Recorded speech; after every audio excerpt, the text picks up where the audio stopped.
আমার কাছে মনে হয় গরুর মাংসর থেকে গরুর পায়া এইভাবে রান্না করলে এত বেশি লোভনীয় হয় খেতে যে একবার খেলে বারবার আপনি প্রশংসা পাবেন। হ্যালো এভরিওয়ান, আসসালামু আলাইকুম। আই হোপ সকলে অনেক বেশি ভালো আছেন। আলহামদুলিল্লাহ আমি অনেক বেশি ভালো। আজকে আমার এই ব্লগ ভিডিওতে শেয়ার করব গরুর পায়া কিভাবে আমি ঝটপট রান্না করি। আর রান্নাটা এত বেশি মজার হয় যে অবশ্যই একবার হলে এভাবে রান্না করে দেখবেন। প্রথমে আমি গরুর পায়া নিয়েছি পরিমাণ মতো, এখানে প্রায় 1.5 কেজি 2 কেজির মতো গরুর পায়া ছিল।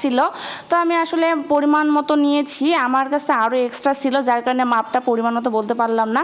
তারপর এখানে আমি ধনিয়া গুঁড়ো, জিরা গুঁড়ো, হলুদ এবং শুকনো মরিচের গুঁড়ো পরিমাণ মতো দিয়ে দিলাম। আপনারা বেশি বা কম অনুযায়ী দিয়ে দিবেন। তারপর এখানে সমস্ত ধরনের গরম মশলা দিয়েছি, সাদা ফল, কালো ফল, দারচিনি, লবঙ্গ, এলাচ, তেজপাতা, আমি এখানে গোলমরিচও দিয়েছি। দিয়ে আমি এখানে শুকনো মরিচ দিয়ে দিলাম পরিমাণ মতো। আমার ভিডিও যারা দেখেন তারা অবশ্যই জানেন আমার শুকনো মরিচটা অনেক বেশি ভালো লাগে। শুকনো মরিচ দিয়ে রান্না করে দেখলে অনেক বেশি মজা লাগবে। এ পর্যায়ে আমার পায়ার পরিমাণ অনুযায়ী এখানে দিয়ে দিলাম জিরা বাটা, প্রায় 2.5 টেবিল চামচ দিয়েছি। তারপর এখানে আদা বাটা দিয়ে দিলাম পরিমাণ মতো। আপনারা যেভাবে পায়া নেবেন সেই অনুযায়ী মশলাগুলো অ্যাড করে দিবেন, বেশি বা কম। তারপর এই পর্যায়ে দিয়ে দিলাম রান্নার লবণ, আমি টেস্ট অনুযায়ী লবণটা দিয়েছি।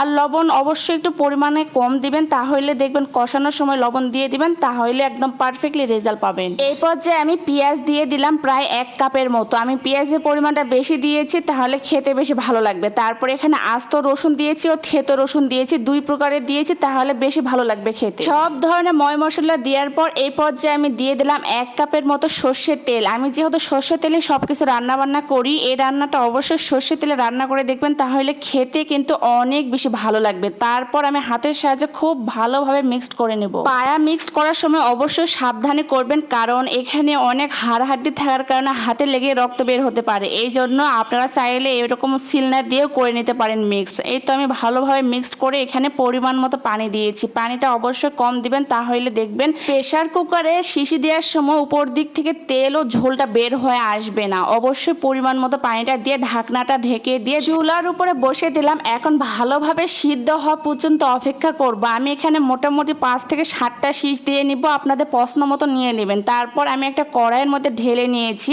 এখন আমি সময় নিয়ে একটু কষাই নিব।